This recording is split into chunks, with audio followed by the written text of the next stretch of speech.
dengan firman Allah. Jaga mereka dengan nasihat yang takut akan Tuhan. Sebab sekarang dosa ada di handphone mereka. Pornografi ada di handphone mereka.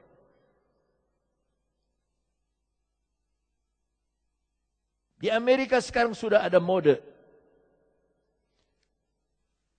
Orang boleh kirim foto telanjang pribadi. Dan dikirimkan sama orang lain. Dalam 10 detik hilang. Dan 84% yang melakukannya anak muda. Remaja. Kenapa Amerika tidak takut akan Tuhan? Kenapa Amerika tidak takut akan Tuhan? Karena Alkitab sudah ditinggalkan. Sekarang 7 negara Arab tidak boleh masuk Amerika. Baru mereka sampai di airport, disuruh balik lagi. 7 negara selama 4 bulan ini. Semua dicari. Orang-orang yang hitam, orang-orang yang bukan agama Muslim, banyak Muslim sudah di Amerika, tapi ada yang baru masuk dicari. Ada hubungan tidak sama apakah mereka akan menurut undang-undang Amerika apa tidak? Kalau tidak pulang. Sekarang baru mereka mencari Tuhan lagi. Wakil presidennya itu takut akan Tuhan. Pembaca Alkitab, tidak minum, tidak merokok. Kita berdoa. Om Rodlan waktu datang di Cianjur, dia bilang, saya mau pilih Donald Trump. Walaupun ada kelemahan, tapi saya lebih baik Donald Trump. Sebab yang satu itu, dia cuma bilang begitu. Maukah saudara punya keturunan jadi baik? Maukah cucu kita jadi baik? Jangan tinggalkan Alkitab. Ajari Alkitab. Ajarkanlah Alkitab. Siang dan malam bercerita kepada mereka sebelum tidur. Waktu engkau makan, cerita firman Allah kepada mereka. Supaya hidup mereka itu diberkati Tuhan.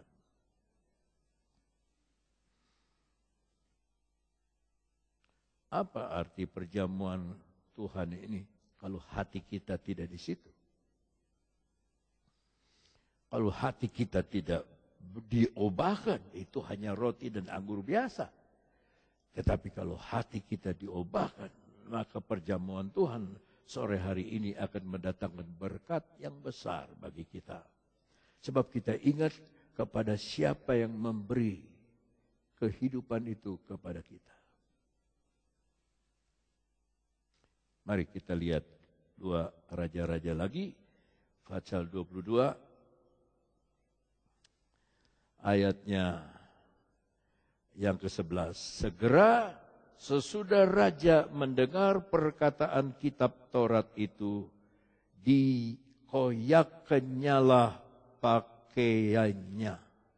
Kemudian raja memberi perintah kepada Imam Hilkia, kepada Ahikam bin Safan, kepada Akbor bin Miha, kepada Safan panitera itu, dan kepada Asaya hamba raja, katanya, pergilah, mintalah petunjuk Tuhan bagiku.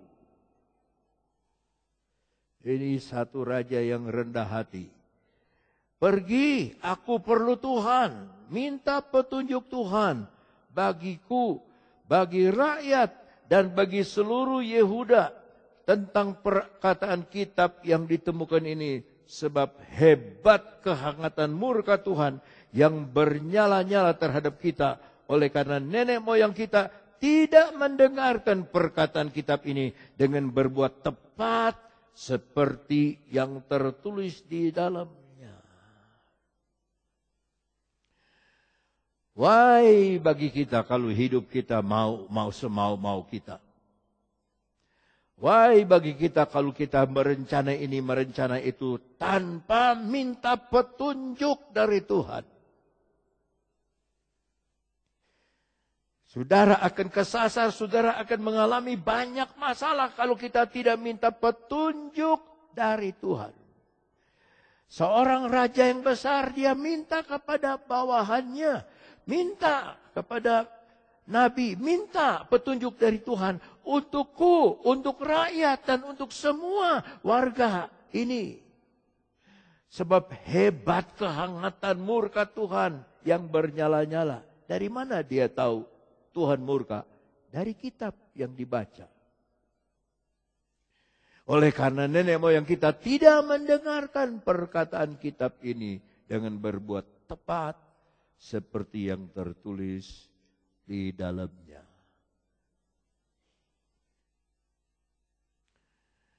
Saudara-saudara, saya adalah pecinta arloji. Saya senang dengan arloji sebab mesinnya itu.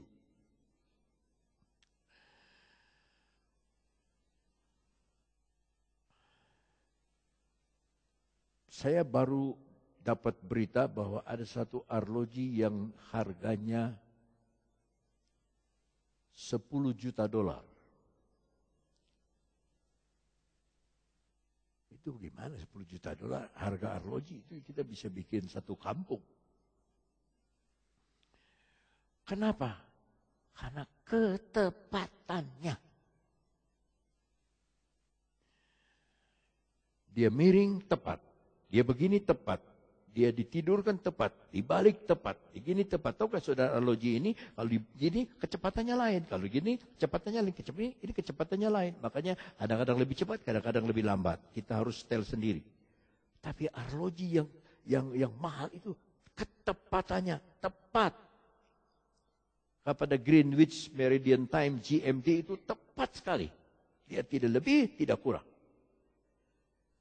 Aduh, kalau kita seperti arloji itu, kita mengerjakan firman Allah tepat seperti yang tertulis di dalamnya.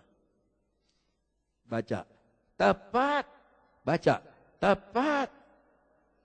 Belum semua, tepat. Bagaimana kita mau berbuat tepat kalau kita tidak baca?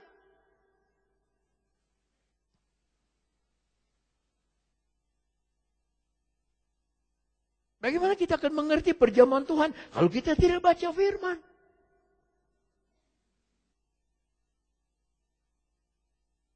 Bagaimana kita akan diberkati oleh Tuhan kalau kita tidak baca firman Allah, bahwa ada perjanjian di dalam firman Allah, kita akan diberkati Tuhan. Tepat.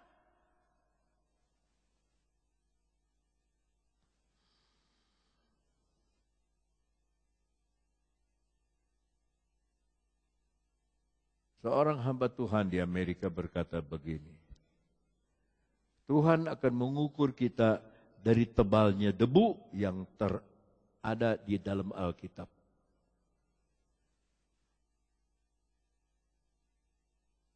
Umpamanya ini Alkitab, debunya tebal, Anda bisa menulis huruf pada debu itu. Itu artinya Anda sudah meninggalkan Alkitab. Banyak orang punya Alkitab hanya ditiup saja debunya. Tiap tahun dibuka pada waktu Natal. Tutup lagi. Baca Alkitab. Wahyu 1 ayat 3. Wahyu 1 ayat 3. Berbahagialah ia yang apa? Sama-sama 2, 3. Berbahagialah ia yang membacakan dan mereka yang mendengarkan kata-kata nubuat ini. Dan yang menuruti apa yang tertulis di dalamnya, sebab waktunya sudah dekat. Berbahagialah ia yang pertama yang membaca. Kalau saudara membaca dengan suara yang kedengaran, saudara baca Alkitab, saudara sudah berbahagia. Apalagi yang mendengar. Ada juga yang mendengar berbahagia. Tetapi yang paling bahagia adalah yang membaca atau mendengar dan melakukan apa yang tertulis di dalamnya, sebab waktunya, temponya. Makanya saya suka arloji. Temponya, waktunya sudah dekat. Saya lihat jarum panjang ini terus jalan. Itu menuju kepada ajal saya. Menuju kepada kematian saya. Ya. Bukan mahalnya arloji yang penting, tetapi artinya, maknanya, bahwa jarum itu detik demi detik itu sedang berjalan menuju ajal kita di dalam dunia ini. Hidup di sorga ditentukan dengan cara saudara hidup di dunia. Saudara sudah percaya Yesus, ada jaminan di sorga, tapi soal berkat, soal keamanan, dan soal perbuatan yang baik, itu tergantung kepada apa yang tertulis di dalam firman Allah. Dalam Lukas 24 ayat 44. Lukas 24 ayat 44. Saudara catat saja, lalu saudara bisa baca di depan. Yesus berkata, ia berkata kepada mereka, inilah perkataanku yang telah kukatakan kepadamu ketika aku masih bersama-sama dengan kamu, yakni bahwa harus digenapi semua yang ada tertulis tentang aku dalam kitab Taurat Musa dan kitab Nabi-Nabi dan kitab apa? Mazmur. Taurat Musa, Kejadian, Keluaran, Imamat, Ulangan, Bilangan. Nabi-nabi, dari nabi besar, Yesaya sampai nabi kecil, Maleahi. Dan kitab Mazmur, saya kira Mazmur itu nyanyian. Ternyata dia berbicara tentang Yesus. Jadi kalau saudara membaca Alkitab, saudara membaca Yesus. Saudara melakukan apa yang dikatakan oleh firman Tuhan, saudara melakukan perintah Yesus. Itu akan dilakukan oleh firman Allah, sebab semua kitab bersaksi tentang aku. Dalam Yohanes 9 ayat 35,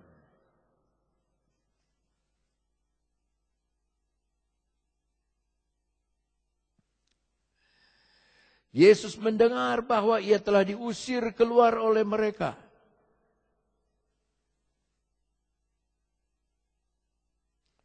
Ini orang buta yang baru disembuhkan, diusir oleh ahli-ahli Taurat dari rumah Allah. Diusir, kamu gak boleh masuk sini. Karena disembuhkan pada hari Sabat. Lah, kemudian Yesus bertemu dengan dia dan berkata, percayakah engkau kepada anak manusia? 36. Jawabnya, siapakah dia Tuhan?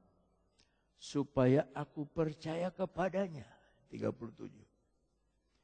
Kata Yesus kepadanya, engkau bukan saja melihat dia, tetapi dia sedang berkata-kata dengan engkau. Dialah itu.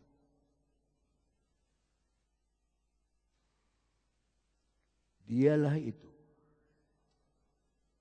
Pada orang buta, saudara. Dia bilang, kamu bukan hanya melihat dia, tapi engkau sudah sedang berkata-kata dengan dia. Orang buta.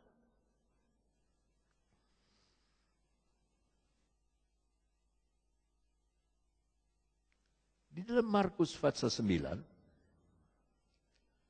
kita mulai baca ayat 5.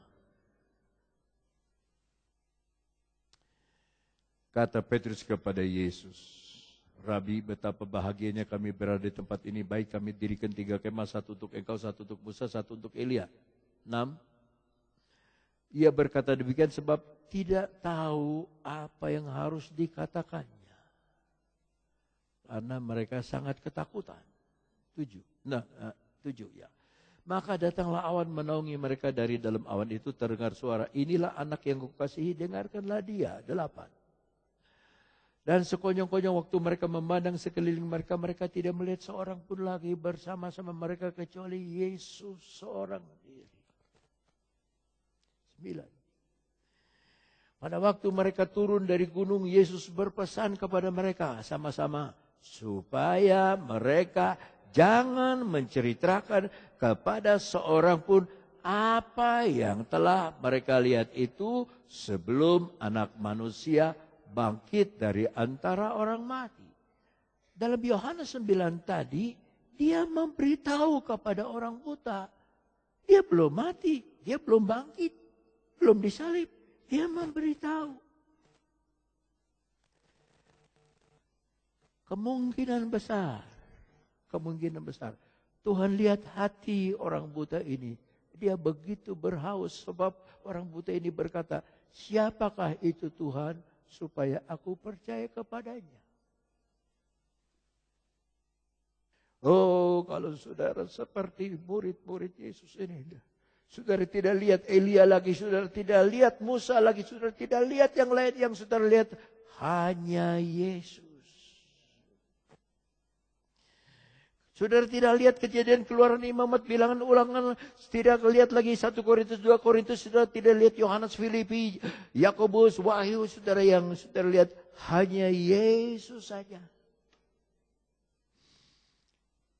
Maka sebelum baca firman Allah berdoa dulu saudara. Tuhan, saya ingin baca firman-Mu, saya tidak mengerti tapi Tuhan buka mata rohani pengertian saya supaya saya mengerti apa maksud Tuhan. Pasti saudara diberkati oleh Tuhan. Itu juga yang terjadi kepada Yosia. Sampai dia robek. Baju rajanya dia robek. Karena dia menyesal. Kenapa ayahnya sampai berbuat demikian? Yosia ini selamat. Tidak dikorbankan. Kemungkinan kakeknya Hizkia berkata sama Yosia, engkau harus ikut apa yang ditulis oleh firman Allah.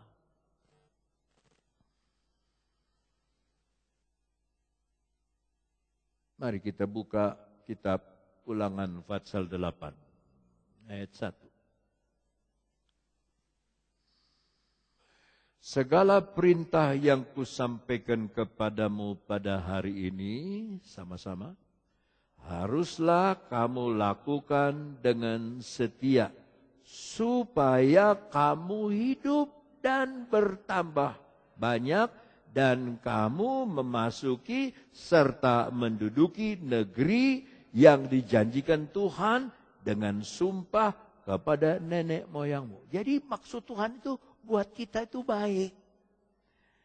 Kamu perhatikan kata-kataku supaya kamu bisa masuk ke negeri yang aku sudah siapkan bagimu. Ayat 2.